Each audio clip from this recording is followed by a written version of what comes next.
Alô, comunidade das redes sociais. Mais uma vez aqui para tratarmos de mais um tema. Mas antes de entrarmos no tema de hoje, nós só temos a lamentar, no dia de hoje, pela perda do Major Olímpio, que era um senador, apoiador do governo, extremamente combativo, senador do PSL, e o que deixou todos, sobretudo no Senado, perplexos, porque aparentemente ele era o senador mais saudável de todos. Isso demonstra que está na hora do presidente da República parar de brincar de presidente e começar a governar o Brasil diante de um problema tão sério como é o problema da Covid-19. Nossas condolências aos amigos e familiares, aos brasileiros, porque é um brasileiro que foi eleito, então tinha representatividade, né? Meus pesares aos seus eleitores e a todos nós brasileiros que mais uma vez vemos mais uma pessoa diante dos milhares de brasileiros afetados por essa doença partir. Então só temos a lamentar e a cobrar. Cobrar porque direto ou indiretamente isso tem até a ver com o tema de hoje, onde eu quero agora dar continuidade ao que eu falei no vídeo passado ou retrasado sobre essa cultura chipiana que nós criamos, né? Como se todas as informações que nós colocamos num chip tivesse o real tamanho do mundo. Então nós passamos a ver o mundo como se o mundo fosse pequenininho do tamanho do chip. Então o mundo teria perdido a sua grandiloquência. Vou falar sobre isso neste vídeo. Aguardem. Mas antes de mais nada, gostaria de convidar você a se inscrever no nosso canal, a dar o seu like, a fazer o teu comentário e, sobretudo, compartilhar. E ao se inscrever, acione o sininho para receber notificações de novos vídeos.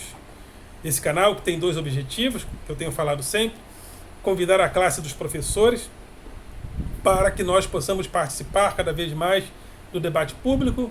Nós, professores, podemos sim representar a voz dessa grande multidão que passa pela escola pública. É importante que a escola pública esteja presente no debate público, que nós formemos cidadãos críticos, participativos, para que nós tenhamos uma democracia participativa e não apenas representativa.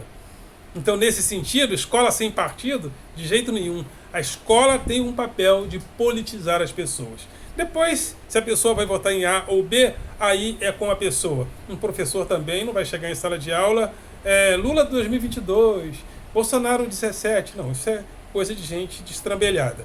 Mas a formação do cidadão para a vida pública, no sentido de formarmos uma democracia participativa, o que é saudável, isso sim, eu penso que deve ser um papel e um compromisso democrático dos professores para com a democracia. E esse canal também tem o objetivo de combater o pensamento binário nas redes sociais, né? O pensamento binário, ele só consegue pensar o mundo como se o mundo tivesse dois lados. O mundo é um bolo.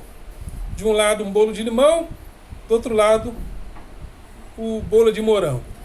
Então, se você gosta do bolo de limão, é porque você é amargo, e se você gosta do bolo de morango, é porque você é legal. Então, esse pensamento, essa maneira de ver o mundo como se o mundo fosse dividido em duas partes, como se o mundo fosse o nós e eles. Quem não é Bolsonaro é comunista, quem não é Lula é fascista. Não. Aliás, eu não sou contra a polarização. A presença de Lula no debate, na possibilidade dele vir a ser presidente, já deu uma mexida.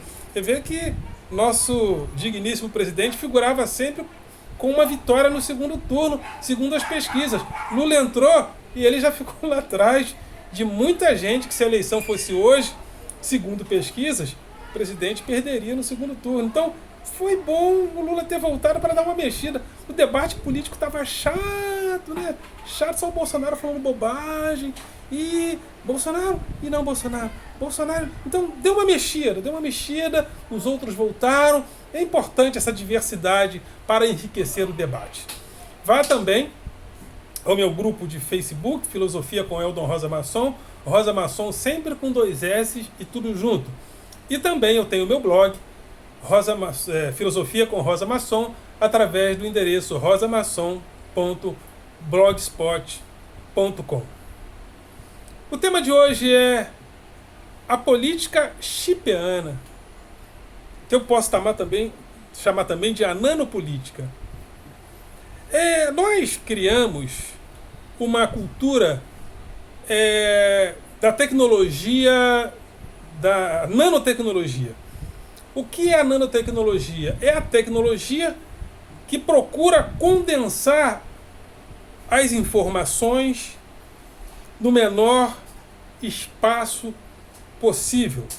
Então, se todas as informações são levadas para um único lugar que nós chamamos de chip, o nome disso também é nanotecnologia. A nanotecnologia também ela tem uma representação em todas essas conquistas históricas por operações onde nós procuramos encontrar as estruturas dos menores espaços para que os menores espaços respondam à realidade como um todo, né? A descoberta do átomo também não deixa de ser uma história da nanotecnologia. Mas mais especificamente neste vídeo eu estou falando da nanotecnologia chipiana. Nós guardamos informações em um chip e criamos uma cultura de uma aparente nanopsicopedagogia. É como se todas as nossas relações agora fossem nanorelações. Essas nanorelações criam nanoespaços. Esses nanoespaços e nanorelações vão criando um nanotempo, ou seja, nós raciocinamos hoje como se realmente o mundo, na sua grandiloquência, estivesse todo representado nestes chips de forma real. Ou seja, o mundo está diante das minhas teclas, né? O mundo estaria diante dos meus dedos. Por isso é que eu falei há pouco tempo em um texto e um vídeo sobre a digitoencefalogia, onde nós, a cada dia que passamos, pensamos com os dedos, e essa nanorelação que nós criamos através da cultura chipiana tem feito com que nós gradativamente estejamos pensando no mundo como se o mundo não tivesse mais a sua grandiloquência real. Essa grandiloquência que faz do mundo, inclusive, um mundo desconhecido, porque o mundo ele é um mistério a ser descoberto. Mas a cultura chipiana, a cultura da digitoencefalogia, tem feito a gente pensar na possibilidade do mundo ter o tamanho de um chip. Isso mudou nossa relação com o tempo, nossa relação com o espaço e as nossas relações políticas e sociais também. Isso tem acontecido. Isso é ruim como um todo? Não. Todo mundo quer a tecnologia. Nós não queremos voltar atrás. Agora, nós precisamos refletir a respeito dessa nanotecnologia para que a gente, sobretudo, não minimize mais o mundo. A gente, diante dessa realidade de que o mundo está dentro do meu chip, a gente foi criando uma relação de minimização do mundo. A natureza teria o tamanho real daquilo que está como informação no meu chip. A ciência teria a grandiloquência real daquilo que está no meu chip. Vocês me perdoem, quando eu estou empolgado e falando com vocês, eu fico suando, né? Esse momento para mim ele é tão importante, eu falo com vocês e começo a suar às vezes. Mas a gente vai perdendo, é como se a cultura como um todo fosse uma cultura chipiana. tudo quanto é tipo de manifestação cultural estaria guardada como informação real dentro do meu chip. Isso cria um processo de minimização do mundo. Relações de nanoespaço, relações de nanotempo, nanorelações sexuais, nanopolíticas, nanossociabilidade. Isso é bom? É bom e não é bom. É bom no sentido de que isso nos leva a refletir. Mas é ruim se a gente para e não reflete a respeito dessas coisas. Precisamos avançar na reflexão. E a filosofia tem um papel importantíssimo nisso. Inclusive, alguns efeitos dessa nanorrelação são catastróficos.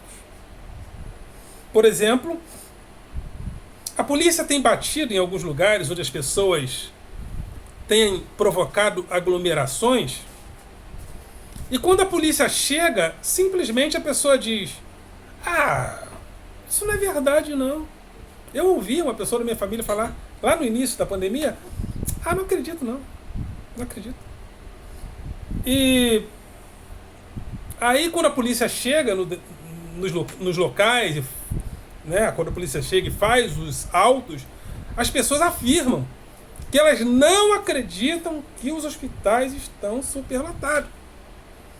Isso não deixa de ser uma nanorrelação com o mundo real. Ou seja, por mais que a pessoa tenha todas as informações dentro do seu chip, essas informações dentro do chip trazem a percepção falsa de que o molecular, o particular, o próximo é o real. O próximo é a resposta para o mundo. Então, se o meu grupo relacional diz que não há Covid-19, se o meu mundo relacional diz que os hospitais não estão superlotados, não importa. É a minha nanorrelação que responde à grande eloquência do mundo. É a cultura, isso faz parte, é um dos efeitos da cultura chipeana. É uma cultura da nossa tradição, dessa nossa formação nanorrelacional, numa coisa tão séria e tão vital e mortal como é o caso da Covid-19. E esse negacionismo também tem a ver com isso. Esse negacionismo, ele tem um caráter, inclusive, molecular nas nossas relações com o mundo, né? Deleuze e Guattari, na sua obra Capitalismo, daqui a pouco eu lembro o nome da obra, mas no Antiédipo, eles falam do molar e do molecular. O molecular pretende ter uma relação mais complexa com o mundo no sentido de organizá-lo de forma metódica também. Então, se nós partimos para uma metodologia científica, seja ela das ciências humanas ou da natureza, essa metodologia ela é molar, porque para eu conhecer de fato o mundo do ponto de vista científico, eu preciso me desprender das minhas nanorrelações moleculares. Mas a cultura chipiana, ao trazer o mundo para dentro do chip, aparentemente, cria-se uma relação molecular com o mundo, como se as coisas estão todas aqui dentro do meu chip. Então, por mais que as informações estejam aqui dentro do meu chip, o que está próximo é real. Porque o correto, aparentemente, seria se apropriar das informações que estão dentro do chip, fazer as interrelações moleculares, né, particulares, e dialogar com o mundo. Nada é mais rico, por exemplo, que um escritor que absorve a sua realidade nativa e dialoga com o mundo. Né? Ariano Suassuna, aqueles personagens de Ariano Suassuna, por mais que tenham um caráter local, nordestino, eles tomam e ganham um caráter universal. Shakespeare também fez isso. Ele intuiu o espírito do seu tempo e expandiu. Então, o real, ou seja, o ideal seria que nós apreendêssemos essas informações que estão ali no meu chip, próximas a mim, deglutir, né? Como na antropofagia se fazia, né? É como se nós tivéssemos... Eu penso que nós deveríamos fazer uma antropofagia das informações que chegam a nós. Né? Como fazia o movimento cultural antropofágico, vivido pelo Brasil, no Brasil ali, nos idos da década de 60. A cultura internacional, o rock, a cultura de massa chegava, os artistas entendiam então que que eles deveriam deglutir, devorar aquelas informações que chegavam, fazer a digestão molecular e dar ao mundo, de maneira molar, todo aquela efervescência do movimento antropofágico. E houve até o manifesto antropofágico. Mas nós estamos tendo uma dificuldade de fazer isso. As informações todas estão dentro dos nossos chips. Mas ao invés de fazer a degustação, ao invés de digerir isso para uma relação mais harmoniosa com o mundo, a gente fica preso ao molecular, ao próximo. Então, por mais que o sistema de saúde esteja abarrotado, por mais que a gente esteja chegando a 300 mil mortos, tem gente que não consegue ultrapassar os limites do molecular da cultura chipiana. E as pessoas ficam ali nessa nanorelação com o mundo. O que importa é o que está próximo. Porque se todas as informações estão próximas de mim e eu posso digitá-las, é porque o particular, o molecular, o que está próximo, é o real. E às vezes eu converso com pessoas que eles pararam, inclusive, de ver, de ler, de ver um jornal, de ler um jornal, de buscar uma informação mais completa. Não, o importante é o molecular. É o que o meu grupo de WhatsApp fala, ou seja, as informações que chegam e ficam próximas de mim é o real. E as pessoas não conseguem fazer essa transição do molecular das informações chipianas para o molar de um mundo real a ser metodologicamente conhecido. Estamos perdendo a grande eloquência do mundo. Estamos perdendo a grande eloquência do mundo. Eu acho isso algo bastante sério. Precisamos recuperar alguns valores. O valor da abstração. Precisamos demorar mais na observação das coisas. Né? Tenho falado da disfunção do verbo deletar. Nossos alunos, às vezes, aprendem alguma coisa numa aula maravilhosa. Na hora da prova, ninguém lembra mais de nada, porque as pessoas saem e deletam. Ou seja, se digere aquilo que está próximo e depois não se faz a relação daquilo que está próximo com o mundo. E nos perdemos na cultura chipiana e nanoterápica do molecular. E precisamos recuperar essa grande eloquência do mundo. Precisamos recuperar a cultura contemplativa. Temos perdido a capacidade de contemplar, de refletir. Pontos básicos da filosofia, né? A reflexão, a análise e a síntese. Então é isso, que nós venhamos a recuperar a grande eloquência do mundo, e nós, professores, temos um papel importantíssimo nisso. Ok, galera? Vocês são do coração.